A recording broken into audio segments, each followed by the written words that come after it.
Bonjour, mon nom est Caroline, j'ai 28 ans et j'ai été placée par la protection de la jeunesse.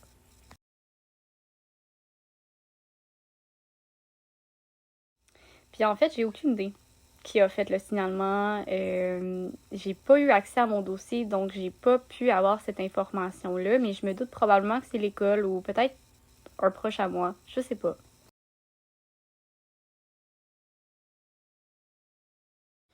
Il faut comprendre aussi que ma mère avait un gros problème de consommation d'alcool, beaucoup d'instabilité résidentielle, beaucoup d'instabilité au niveau émotionnel, probablement aussi un trouble de santé mentale non diagnostiqué, qui a fait en sorte aussi qu'on a vécu, là, moi, mon frère et ma soeur, de la négligence là, au niveau... on n'avait pas assez de surveillance. La nuit, elle partait au bar, là, se saouler la gueule, puis elle nous laissait tout seul à la maison, là.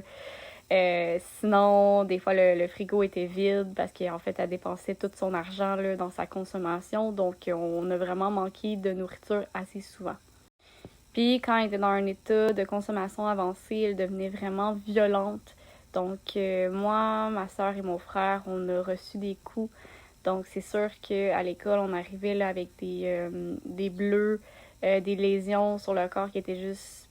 Puis on n'arrivait pas à expliquer vraiment parce qu'on le savait que c'était pas bien. Puis je tiens à préciser que c'était notre mère qui disait de rien dire parce que la DPJ allait venir nous chercher puis que la DPJ était donc bien méchante.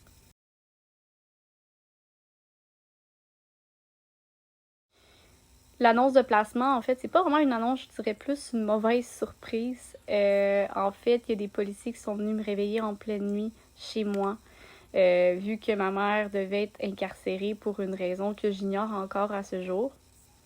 Donc, ça a été vraiment traumatisant pour moi parce que de me faire dire que je devais ramasser mes choses et que je devais quitter, que j'allais jamais revenir. Puis de voir ma mère se faire embarquer dans un char de police, ça a été vraiment une expérience qui a été traumatisante pour moi, qui a vraiment créé là, des conséquences là, par la suite. Donc là, je suis allée au poste de police et je posais 36 millions de questions. Je sais pas ce que j'allais devenir, je sais pas ce qu'on allait faire de moi. Même eux avaient pas l'air de savoir quoi faire. Puis finalement, ils ont trouvé une famille d'accueil d'urgence durant la nuit. Donc j'ai pu être placée dans cette famille-là pour quelques semaines. Euh, mais ensuite, j'ai dû être transférée dans ma vraie première famille d'accueil. La famille d'accueil d'urgence, il y avait ma sœur qui était placée là. Puisqu'au début, en fait, elle était placée en famille d'accueil, mais elle a fini son placement en centre de réadaptation.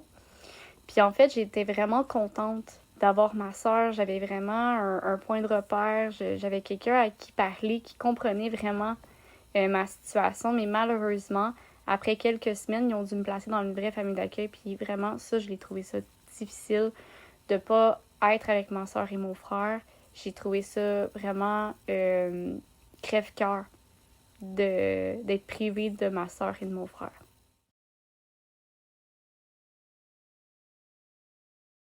Durant mon expérience de placement, j'ai vécu 5 déplacements de famille d'accueil. Puis ce que je trouve dommage, c'est que j'ai pas pu être informée de ces transferts-là. Puis je trouve ça quand même assez grave dans le fait que je méritais de savoir pourquoi. Euh, Puis en fait, ça a vraiment causé là, des problèmes au niveau de ma confiance envers les adultes. Aussi, j'avais de la difficulté à m'ouvrir aux nouvelles familles qui m'accueillaient. Puis ensuite, dans les autres familles d'accueil, ça allait so-so. Il y en avait d'autres que c'était plus difficile. Aussi, il faut dire que je faisais beaucoup de cauchemars, je criais dans mon sommeil, je faisais des terreurs nocturnes. J'étais pas full évidente non plus. Mais considérant tout ce que j'ai vécu, je pense que ça justifie bien. Puis en fait, à chaque transfert que j'ai fait de famille d'accueil, là, on m'a pas averti vraiment des raisons, ou du moins ça reste flou dans ma tête. Donc, j'ai pu vivre ça comme des abandons, la répétition, puis ça a vraiment été difficile pour moi. Tu sais, il faut se dire que c'est quand même triste pour une petite fille qui voulait juste trouver sa place.